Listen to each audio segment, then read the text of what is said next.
नमस्कार सभी पेंशन भोगियों का स्वागत करते हैं एक बार फिर से हमारे इस YouTube चैनल पर।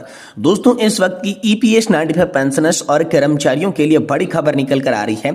बड़े आंदोलन को लेकर बड़ी खबर आई है। 9,000 रुपए पेंशन को लेकर अब सभी के लिए बड़ा ब्रीच निकल कर आया है। जी हाँ दोस्तों, EPS पेंशन को लेकर बड़ी खबर है कि रुपए 9,000 पेंशन वृद्धि की मांग पर सरकार का आखिरकार क्या फैसला होगा, सरकार क्या निर्णय कर सकती है, किस प्रकार 9,000 रुपए की पेंशन जो है वो पेंशन धारकों को देखने को मिल सकती है या इसको लेकर क्या बड़ी खबर निकल कर आ रही है, इसके बारे में दोस्तों आज इस वीडियो के अंदर बात करेंगे।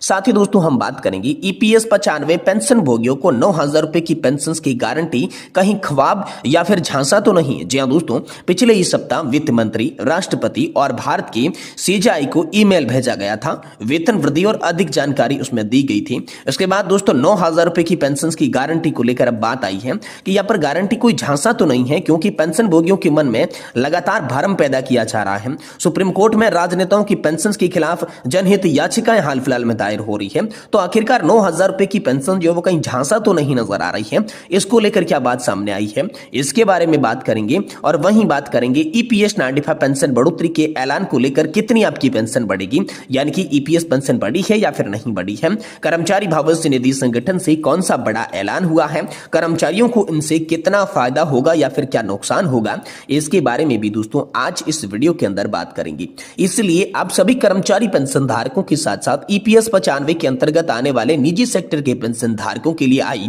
आज की प्रमुख बड़ी खबरों को जानेंगे। इसलिए निवेदन करते हैं कि दोस्तों वीडियो को आप लास्ट तक देखिएगा और इससे पहले हमारे चैनल पर नए हैं तो चैनल को भी सब्सक्राइब जरूर कर दीजिएगा। तो चलिए बिना किसी देरी के EPS पेंशन धारक, देश के कर्मचारी पेंशन धारक, राज्य के कर्मचारी पेंशन धारक, इसी के साथ साथ संपूर्ण पेंशन धारकों के लिए आई आज की प्रमुख बड़ी खबरों को सही, सटीक और तथ्यों पर आधारित इस वीडियो के अंदर जान लेते हैं।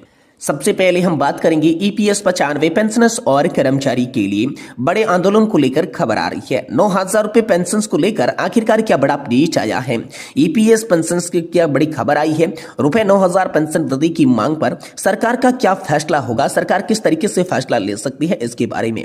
दोस्तों EPS पेंशनर्स के लिए एक महत्वपूर्ण योजना है जो उनके सेवा काल के बाद वित्तीय सुरक्षा प्रदान करती है। हाल ही में EPS 95 पेंशनर्स ने न्यूनतम पेंशन को 1,000 रुपए से बढ़ाकर 9,000 रुपए करने की मांग को लेकर बड़े पैमाने पर प्रदर्शन किया है। ये मांग पिछले कई वर्षों से उठाई जा रही है, लेकिन अब ये आंदोलन और भी ज्यादा तेज हो गया है। हम EPS पेंशनर्स की स्थिति, उनकी मांगों और उनके प्रदर्शन के कारण, इसके साथ साथ सरकार की प्रतिक्रिया भी चर्चा करेंगे। यदि आप भी EPS के पेंशन धारक हैं तो दोस्तों ये वीडियो आप सभी के लिए बहुत ज्यादा खास होगा। सबसे पहले हम बात करेंगे EPS पेंशन धारकों के लिए हो रही प्रदर्शन के कारणों की। तो हाल ही में EPS 95 पेंशनर्स ने 1,000 रुपए की न्यूनतम पेंशन को बढ़ाकर 9,000 रुपए करने की मांग को लेकर बड़े पैमाने पर प्रदर्शन किए हैं। अब प्रदर्शन के पीछे मुख्य कारण क्या है, तो पहला कारण है महंगाई। पिछले कई वर्षों से महंगाई दर बढ़ने के कारण 1,000 रुपए की पेंशन अब अपर्याप्त हो गई है। दूसरा कारण है जीवन स्तर, यानी जीवन स्तर को बनाए रखने के लिए अधिक राशि की आवश्यकता है, लेकिन बेहद कम राशि मिल रही है, इसलिए प्रदर्शन हो रहा है। तीसरा प्रमुख कारण है स्वास्थ्य सेवाएं, यानी कि चिकित्सा खर्चों में वृद्धि के कारण मुफ्त चिकित्सा सेवा की भी मांग उठ रही है, क्योंकि चिकित्सा के खर्चे बढ़ चुके हैं और 1,000 रुपए की मामूली पेंशन से ये खर्चे भी पूरे नहीं हो रहे। इसके बारे में बात करें तो EPS 95 पेंशनर्स के विभिन्न शहरों में प्रदर्शन यहां पर किए गए। ये प्रदर्शन न केवल दिल्ली में किए गए बल्कि अन्य प्रमुख शहर जैसे कि लखनऊ में किए गए, बॉम्बे में किए गए, चेन्नई में भी यहां पर EPS पेंशन बढ़ोतरी को लेकर बहुत सारे प्रदर्शन किए गए। इन प्रदर्शनों के बाद आखिरकार सरकार का क्या रुख है, सरकार की प्रतिक्रिया क्या सामने आई है। सरकार ने अब तक इस मुद्दे पर तो कोई ठोस कदम नहीं उठाया है। हालांकि श्रम मंत्रालय ने यह आश्वासन दिया है कि वे इस मामले पर विचार कर रही हैं। प्रमुख प्रतिक्रियाओं की बात करें तो पहला है आश्वासन। सरकार ने कहा है कि वे EPS 95 पेंशनर्स की मांगों पर ध्यान देंगे।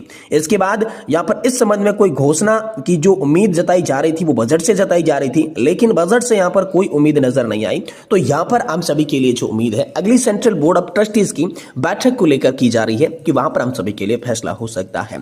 लेकिन जो मांगे हैं उनका महत्व क्या है, ईपीएस 95 की जो पेंशनर्स है वो मांग केवल एक वित्तीय मुद्दा की नहीं है, बल्कि ये सामाजिक और न्याय समानता का भी मामला है। यहाँ पर जो है मुख्य प्रमुख जो मांगे हैं वो 3 मांगे हैं, जिसमें पहली है न्यूनतम पेंशन वृद्धि 9,000 रुपए प्रति माह की मांग। ये सुनिश्चित करना है कि पुरानी पीढ़ी को भी सम्मानजनक जीवन जीने का जो अवसर है वो मिल सके। दूसरी मांग फ्री मेडिकल सुविधा की, तो स्वास्थ्य सेवाओं का मुफ्त होना बहुत ही ज्यादा आवश्यक है, ताकि सभी पेंशनर्स जो है अपनी चिकित्सा जरूरतों को आसानी के साथ पूरा कर सकेंगे, क्योंकि 1,000 रुपए की पेंशन से यहाँ पर एक वक्त की भी यहाँ पर जो है दवाई नहीं आ पाती है। और इसी के साथ खाद्य सुरक्षा अधिनियम में शामिल करने की भी बात सामने आई, क्योंकि खाद्य सुरक्षा अधिनियम का लाभ भी उन्हें मिलना चाहिए, ताकि वे जो अपनी बुनियादी जरूरतें हैं वो पेंशन धारक पूरा कर सकेंगे। तो ये प्रमुख मांगे जो हो रही है, इन मांगों का बहुत महत्व है।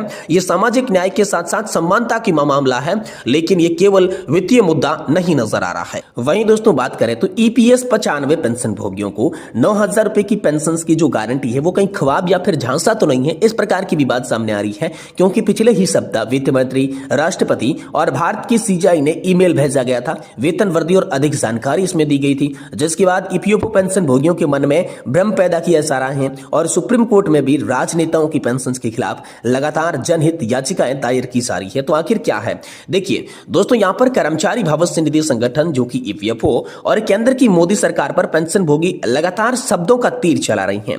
पेंशनर्स जिन व्यास ने कहा कि ईपीएफओ यूनियन, सरकार और ईपीएफओ मिलकर अपनी आजीविका और चिकित्सा के लिए कड़ी मेहनत करने वाले सेवानिवृत्त कर्मचारियों को धोखा दे रही हैं। ईपीएफओ पेंशन भोगियों के मन में भ्रम पैदा किया जा रहा है। यह भ्रम अंत तक जारी रहेगा। वे सेवानिवृत्त कर्मचारियों के मन में एक भ्रम पैदा कर रही हैं। आधिकारिक पेंशन भोगियों की समस्या को जल्द से जल्द हल करने की पूरी कोशिश कर रही हैं, लेकिन यह हमेशा के लिए एक मृत तृष्णा ही रहेगी। यह भारत मतदाताओं के खिलाफ लुटेरों का लोकतंत्र है, ऐसा जो है पेंशन भोगी बताती हैं। इस बीच पेंशन भोगी सनत रावल ने कहा कि वाकई भाजपा एनडीए ऐसी सरकार की एनएससी की मांग के अनुसार न्यूनतम पेंशन मंजूर करने के लिए गंभीर नहीं है। श्रमिक रो बीजेपी और एनडीए, ये उन्होंने कहा है कि आप अचानक सांसदों और विधायकों के वेतन भत्ते और बढ़ाकर बहुत स्वार्थी हो गए हैं। हम ईपीएस 95 पेंशन भोगी जो वरिष्ठ नागरिक है, भारत के नागरिक नहीं है क्या? हम ईपीएस 95 पेंशन भोगी जो भी कर रही हैं, आयकर आदि का भुगतान कर रही हैं, भारत में विकास में हमारा योगदान नहीं दिया है क्या? वहीं दोस्तों विश्वनाथ वाली ने कहा कि पिछले ही सप्ताह में फाइनेंशियल मंत्री, राष्ट्रपति, भारत की सीजीआई को ईमेल भेजा गया था। वेतन वृद्धि और अधिक जानकारी इसके बारे में दी गई थी। ईपीएस 95 पेंशन धारकों को न्यूनतम पेंशन वृद्धि में लाभ नहीं मिल रहा है। अब सुप्रीम कोर्ट में राजनेताओं की पेंशन के खिलाफ जनहित याचिकाएं दायर की गई है। सभी ईपीएस 95 पेंशन भोगियों के अधिकारियों से निवेदन है कि वे आवेदन पत्र का समर्थन करें। यहाँ पर इसी बीच एक अन्य पेंशन धारक ने कहा कि यह भी प्रकाश में आया है कि भारत सरकार द्वारा कोश्यारी समिति के बहुत साल पहले ईपीएस 95 पेंशन भोगियों को 9,000 प्रति माह पेंशन की गारंटी दी थी। उस रिपोर्ट को भारत सरकार द्वारा बिना एम्प्लॉयमेंट के छुपा दिया गया था। यह भारत सरकार की ओर से वास्तविकता है क्या? यह तथ्य भारत सरकार द्वारा नेताओं के सामने लाया गया था और उससे यह आग्रह किया गया है कि क्या है इस मामले की सच्चाई, ये आप जरूर बताएं। तो कुल मिलाकर दोस्तों बात करें तो ईपीएस पेंशन वृद्धि को लेकर अब आप सभी के लिए कुछ न कुछ होने जा रहा है, क्योंकि ईपीएस 95 पेंशनर्स और कर्मचारी जो हैं वो बड़ा आंदोलन करने के मूड में नजर आ रही हैं। उनकी मांग है कि 9,000 रुपए की पेंशन अगर नहीं हुई है तो यहाँ पर बड़ा प्रदर्शन किया जाएगा। इनमें प्रदर्शन दोस्तों सिर्फ दिल्ली के अंदर ही नहीं किया जाएगा, पहले जो लखनऊ, बॉम्बे, चेन्नई में प्रदर्शन हुए हैं, इस अब की बार जो है देश के प्रमुख जो ईपीएफओ के मुख्यालय हैं उन सभी के बारे में प्रदर्शन किए जाएंगे। नेशनल एजुटेशन कमेटी, राष्ट्रीय संघर्ष समिति के प्रतिनिधि मंडल और नेताओं ने यह कहा है कि अगर सरकार हमारी मांगों को मंजूर नहीं करती है तो जल्द देश में एक बड़ा आंदोलन भी किया जाएगा। इस बीच कुछ पेंशन भोगियों का यह भी मानना है कि जो ईपीएस 95 पेंशन भोगियों के 9,000 रुपए की पेंशन की गारंटी की बात की जा रही है वो कहीं ख्वाब तो नहीं है, कहीं झांसा तो नहीं है, क्योंकि पेंशन जो है वो 1,000 रुपए के स्तर से बढ़ाकर 3,000 रुपए भी अभी नहीं कर पाई है। वो सीधे 9,000 सरकार कैसे मंजूर कर सकती है, ईपीएफओ कैसे मंजूर कर सकते हैं? पेंशन भोगियों का कहना है कि यह सिर्फ झांसा है, पेंशन भोगियों को रिझाने के लिए ये बातें सामने आ रही है। तो इस प्रकार की आप सभी के लिए बहुत इंपॉर्टेंट, महत्वपूर्ण खबरें निकलकर सामने आई है।